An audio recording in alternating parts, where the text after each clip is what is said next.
자, 인천 중산중학교 3학년 여러분들 반갑습니다. 자, 오늘 두 번째 시간이고요. 오늘 수업 주제는 바로 청동기 시대와 고조선입니다. 자, 그래서 여기 보면 오른쪽에 있는 사진이 바로 우리의 조상, 우리 단군 할아버지라고 표현하는 바로 단군입니다. 자, 그래서 이 단군이 건국한 고조선이 바로 우리 민족 역사의 시작이다라고 이야기하긴 하는데요. 자, 한번 오늘 이 청동기 시대와 이러한 청동기 문화를 바탕으로 성립한 우리 민족 최초의 국가인 고조선에 대해서 한번 배워보도록 하겠습니다. 자, 오늘의 핵심 개념은 바로 비파형 동검, 그리고 두 번째 반달 돌칼, 그 다음에 세 번째 고인돌, 네 번째 팔조법이 되겠습니다. 요 단어들이 오늘의 키포인트니까 끝까지 잊지 말고 수업에 임해줬으면 좋겠습니다. 자, 그럼 본격적으로 시작하기 앞서서 저번 시간에 배운 내용들을 확인해 보도록 하겠습니다. 자, 첫 번째, 구석기 시대에는 간석기가 사용되었다. 자, 구석기 시대 간석기. 자, 맞나요? 자, X죠? 바로 간석기가 아니라 떼어서 만든 뗀석기. 그쵸? 간석기는 신석기 시대였습니다. 기억나지? 자, 두 번째, 빗살무늬 토기는 구석기 시대를 대표하는 유물이다. 자, 빗살무늬 토기는 밑을 뾰족하게 만들어서 음식을 보관하기 위한 거야. 자, 음식을 보관할 정도로 식량이 많이 생산되려면 구석기 시대가 맞니? 아니지. 신석기 시대의 빗살무늬 토기가 대표적인 유물이라고 할 수가 있겠습니다. 자, 어렵지 않죠? 넘어가도록 하겠습니다. 자, 본격적으로 수업을 시작해 보도록 하겠습니다. 이거 우리 저번 시간에 배운 거였어. 그치? 문자 기록 이전의 시대를 선사시대, 그 이유를 역사시대라고 한다면, 자, 선사시대 첫 번째가 바로 구석기, 옛날 석기 시대, 그 다음에 새로운 석기 시대, 신석기 시대, 그리고 나서 오늘 우리가 배울 청동기 시대가 바로 선사시대의 끝자락이자, 그 다음에 선사시대의 끝자락이자, 그 다음에 문자 기록이 시작되는 역사시대의 출발점이다 라고 할 수가 있겠습니다. 자, 그렇다면 아까 이야기했듯이 이 고조선이라는 것도 우리 역사의 시작이잖아. 즉 문자로 기록되었다는 거죠. 자, 그렇기 때문에 청동기를 바탕으로 세워진 이 고조선은 바로 선사시대부터 우리 역사시대에 이르기까지 걸쳐서 있다 라고 이해하면 되겠습니다. 됐나요? 다시 한번. 선사시대는 구석기, 신석기, 청동기로 나뉘어지는데 이 고조선은 우리 역사의 시작이므로 문자로 기록이 되었다는 거죠. 자, 그래서 청동기로 시작이 되었던 고조선이 역사시대까지 펼쳐져 있다 라고 생각하시면 되겠습니다. 우리 역사의 본격적인 시작이 바로 고조선이다 라고 하면 되겠습니다. 자, 그러면 시작하면 되겠죠? 자, 청동기 시대에 대해서 먼저 배워보도록 하겠습니다. 자, 청동기 문화는 기원전 2000년경 굉장히 오래전이지 만주에서 한반도 지역으로 확산이 되었대. 자, 여기서 우리가 만주라는 지역은 이 고조선 위쪽에 있는 저 부여와 고조선 사이 저 땅을 우리가 만주라고 합니다. 우리 한반도 위에 있는 중국 땅을, 현재 중국 땅을 만주 지역이다 라는 걸 알고 있으면 되겠습니다. 결론적으로는 중국에서 한반도로 반입이 되었다. 확산되었다. 무엇이? 청동기가. 자, 청동기 시대의 대표적인 생활 모습, 즉 유물로 대표적인 것은 바로 비파형 동검이야. 비파형 동검. 오른쪽에 있는 것이 비파형 동검이고요. 왜 비파형 동검이냐면, 자, 왼쪽에 기타처럼 생긴 것이 바로 악기, 옛날 악기인 비파야. 이해되니? 즉 비파 모형의 동검을 비파형 동검이라고 부르는 겁니다. 모양이 비슷하니까. 자, 청동기 시대에 이르러서는 신석기 시대보다 좀 더 발전을 하게 됩니다. 그래서 다양한, 옛날에는 무슨 조 이삭같이 되게 자질구레한 잡곡들을 생산해냈다면 청동기 시대에는 다양한 잡곡이 재배가 되고, 그리고 중요합니다. 벼농사가 보급이 되기 시작해. 즉 벼농사가 시작된 것은 신석기가 아니라 청동기야. 헷갈리면 안 돼. 신석기 시대는 농경과 목축이 시작되었다. 그리고 청동기 시대에는 벼농사가 시작되었다. 이렇게 구분지어서 알 필요가 있겠습니다. 자, 이렇게 벼농사가 실시되고 나니까 이 수확된 벼들을 따내기 위한, 즉 수확하기 위해서 필요한 도구를 생산해 내는데요. 그게 바로 반달 돌칼입니다. 반달 돌칼. 자, 사진으로 보면 이렇게 생겼어. 자, 여기다가 줄을 연결해서 손으로 잡아서 이렇게 뜯어내는 거야. 이렇게 벼를 꺾어서 뜯어내는 것이 바로 반달 돌칼의 쓰임새이겠습니다. 자, 이러한 청동기 시대의 특징은 아까 이야기했듯이 벼농사로 인해서 엄청나게 많은, 기존에 있었던 시대보다 엄청나게 많은 양의 생산량을 만들어내다 보니까 생산력이 높아지고요. 결론적으로는 빈부격차가 발생하게 되었고, 즉 많이 생산이 되면 더 많이 갖는 사람과 덜 가지는 사람이 생길 수밖에 없지. 이러한 빈부격차로 인해서 무엇이 발생했냐면 계급이 발생하게 되었어. 즉 저번 시간에 이야기했는데 구석기 시대와 신석기 시대는 평등한 사회였다고 했지. 하지만 청동기 시대에 이르러서는 생산량이 증가하고 빈부격차가 발생하면서 계급이 발생하게 되었습니다. 자, 이러한 계급의 발생을 보여주는 하나의 유물은, 바로 하나의 대표적인 유물은 고인돌이라고 할 수가 있겠습니다. 자, 고인돌의 종류 중에 대표적인 것이 바로 이 탁자식 고인돌입니다. 얘들아, 생각해봐. 이렇게 엄청나게 큰 돌을 저 두 돌 사이에 올리려면 옛날의 기술력으로 얼마나 대단한 노동력과 기술이 들어갔겠니? 엄청나게 힘들었겠지? 자, 이런 고인돌은 말 그대로 무덤인데, 옛날 무덤인데, 그냥 평범한 사람의 무덤일 경우에는 이러한 고인돌을 짓는 데만 엄청나게 많은 노동력과 그리고 엄청나게 많은 사람이 죽어나가게 될 거야. 여기까지 되니? 모두가 죽었다고 해서 고인돌을 만들면 뭐 살 수가 없겠지. 너무 힘들어서. 즉, 이러한 고인돌은 만들기가 매우 어려우므로 높은 사람, 즉 고계급, 계급이 높은 사람의 무덤이었을 것이다 라는 것을 우리가 추측할 수가 있는 것이지. 즉 고인돌을 통해서도 청동기 시대에 계급이 있었구나, 계급이 있었기 때문에 고인돌이 만들어진 것이다 라고 여러분들이 이해하고 있으면 되겠습니다. 자, 이러한 청동기 문화를 바탕으로 성립된 고조선에 대해서 한번 알아보도록 하겠습니다. 자, 고조선이 어떻게 건국되었는가? 이 고조선의 건국 설화는 바로 지금 PPT 밑에 있는 이련의 삼국유사, 이련이라는 사람이 작성한 삼국유사라는 책에 서술되어 있는데요. 자, 여러분들이 받은 프린트 아래쪽에 보면 탐구활동이 있습니다. 자, 탐구활동을 보면 건국설화를 통해서 고조선의 당시 사회상을 유추해보는 활동을 해보도록 하겠습니다. 자, 선생님이 잠깐 멈추고 지금 3분 정도 시간을 줄 테니까 여러분들이 한번 읽어보고 오른쪽에 있는 빈칸을 채워보도록 하겠습니다. 자, 3분 동안 멈추고 시작해보도록 하겠습니다. 빈칸 채워보세요. 자, 여러분들 빈칸 다 채웠나요? 자, 오른쪽 홍익인간, 대동단결, 상업, 농업 중에 골라서 두 단어를 쓰는 거였어요.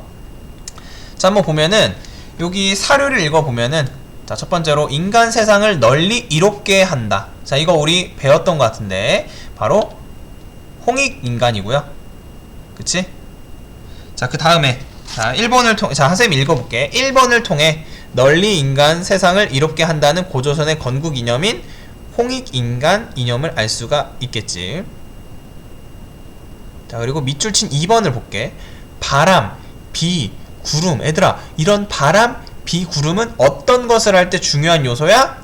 그렇지, 바로 농업이지. 그래서 농업을 중시하는 사회였다는 것을 우리가 이러한 고조선의 건국설화를 통해 유추할 수 있는 거야. 이해되니? 자, 그럼 건국설화를 한번 볼게요. 자, 옛날에 환인의 아들 환웅이 인간 세상에 관심을 두었어. 그래서 이 환인이 어디가 좋을라나 하고 보니까 태백산 지역을 보니까 굉장히 괜찮은 거야. 인간 세상을 널리 이롭게 할 만한 곳이었던 거야. 홍익인간의 정신을 펼칠 수 있는 공간이었던 거야. 우리 한반도가. 자, 그래서 이 환웅은 바람, 비, 구름, 즉 농사를 할 때 있어서 굉장히 중요한 신들을 거느리고 내려와서 인간 세상을 다스렸고요.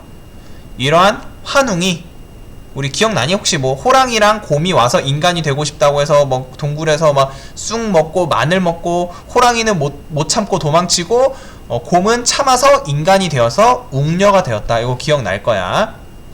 자, 그래서 환웅이 웅녀와 결혼을 해서 아들을 낳았는데 그것이 바로 단군 왕검이다. 즉 우리 고조선을 세운 단군이다 라는 것을 우리가 알 수가 있어. 건국설화를 통해. 자, 이러한 단군 왕검은 평양성의 도읍을 정하고 나라 이름을 조선이라 하였다. 그래서 이것이 고조선의 시작입니다. 자, 이러한 건국설화를 통해 우리가 살펴보았고요. 당시의 사회상을. 자, 단군 왕검이라 그랬는데 우선 단군 왕검이란 단어를 뜯어서 우리가 해체해서 볼 수가 있어. 자, 그래서 단군 왕검은, 단군은 무슨 뜻이냐면 바로 제사장이란 뜻이고요. 왕검은 정치적인 우두머리를 뜻해. 다시 한번, 단군 왕검은 단군 플러스 왕검이야. 근데 단군은 제사장을 의미하고요. 그 다음에 왕검은 정치적 우두머리를 뜻해. 이 두 가지가 합쳐졌으므로 고조선은 어떤 사회였냐면 바로 제정, 즉 제사와 정치가 일치된 제정일치 사회였구나 라는 것을 우리가 알 수가 있는 거야.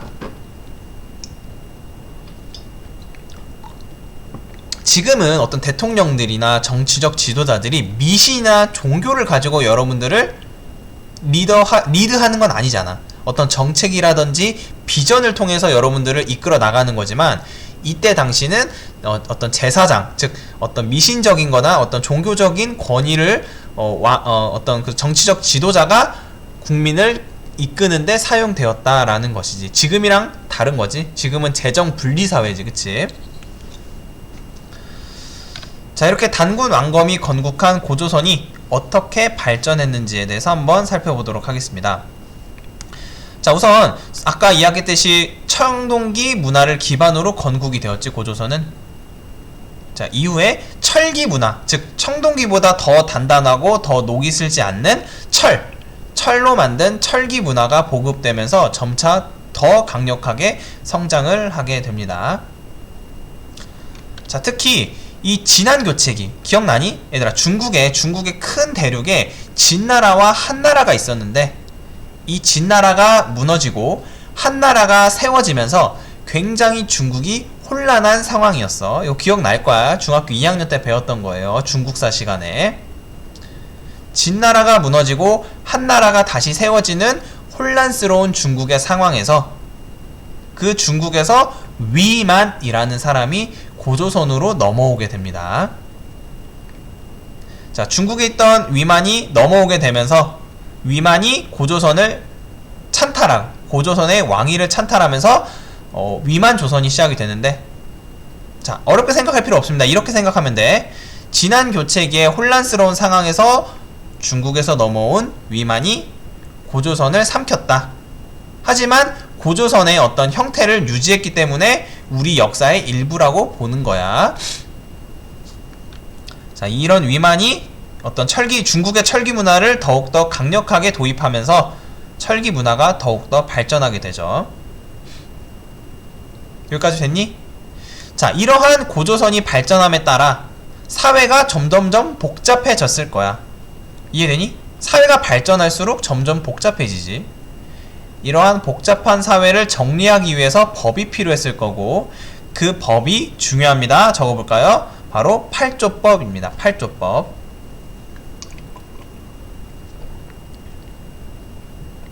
자, 팔조법은 즉 8가지의 법인데, 과거에는 8가지의 법이 있었지만 지금까지 전해져 내려오는 것은 3개에 불과합니다. 그 3개의 팔조법은 오른쪽에 학습지 오른쪽에 나와 있죠? 한번 같이 볼게요.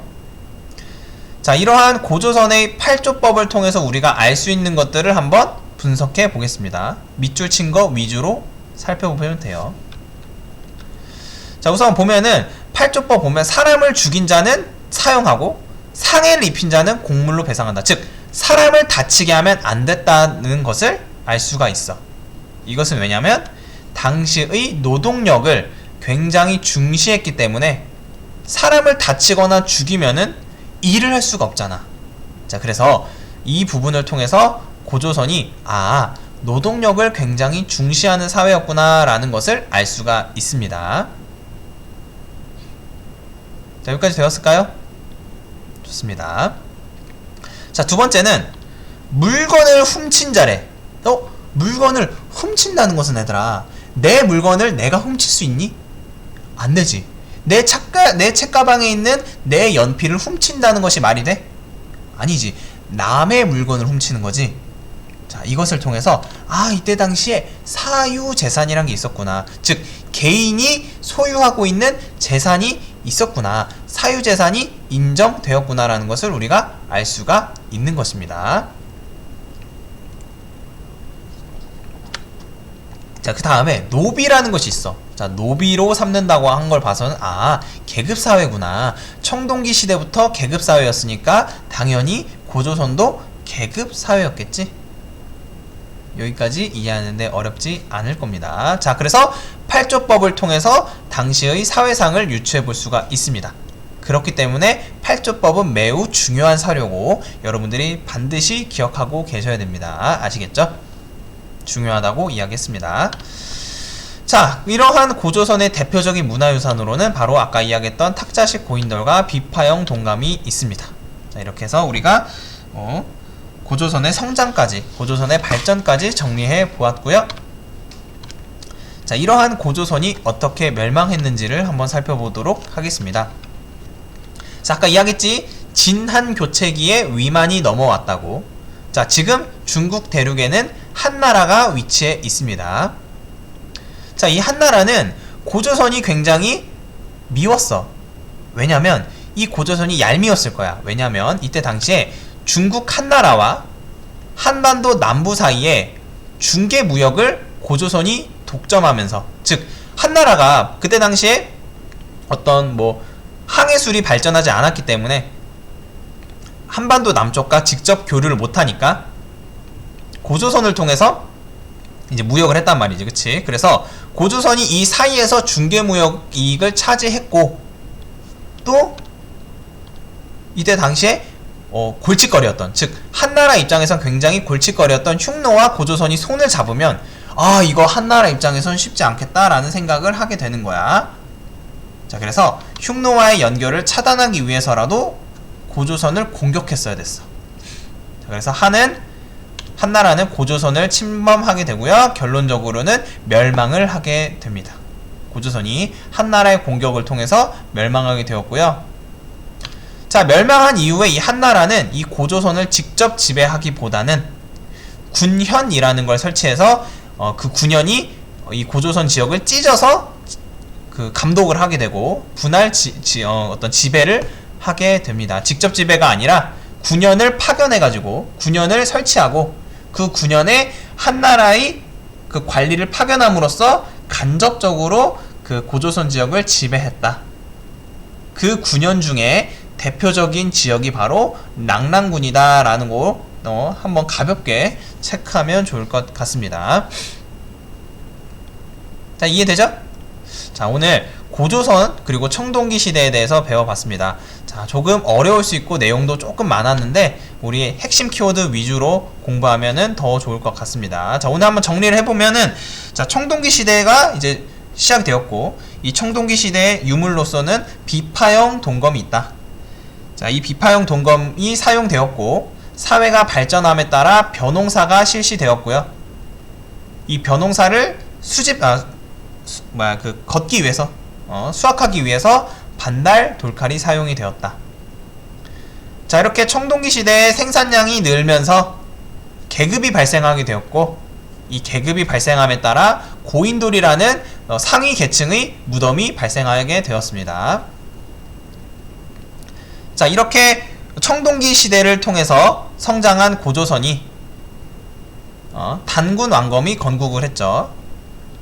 이 단군 왕검은 재정일치 사회라는 것을 보여주는 사례이고, 자, 중간에 이제 철기 문화를 수용하면서 점점 융성해지던 고조선은 중국에서 위만이 건너옴에 따라 중국의 철기 문화를 더욱더 적극적으로 받아들이게 되고 점점 더 성장하게 됩니다. 하지만 한나라의 공격으로 인해서 멸망하게 되고 한나라는 이 고조선 지역을 9년을 설치하여 간접적으로 지배하게 되었다. 여기까지가 우리가 배운 내용입니다. 자, 20분 정도 선생님이 시간을 썼는데 어떻게 잘 들었는지 모르겠습니다. 자, 혹시 이해가 안 되는 친구들은 교과서를 쭉 한번 다시 보면서 같이 보면서 복습하면 좋을 것 같고요. 혹시 모르는 게 있다면 선생님께 질문을 하면 좋을 것 같습니다. 자, 오늘 수업 듣느라 고생 많았고요. 자, 정리 열심히 하다 보면은 역사도 쉬워질 테니까 한번 같이 열심히 해보도록 합시다. 자, 오늘 고생 많았고요. 우리 다음 시간에 뵙도록 하겠습니다. 안녕.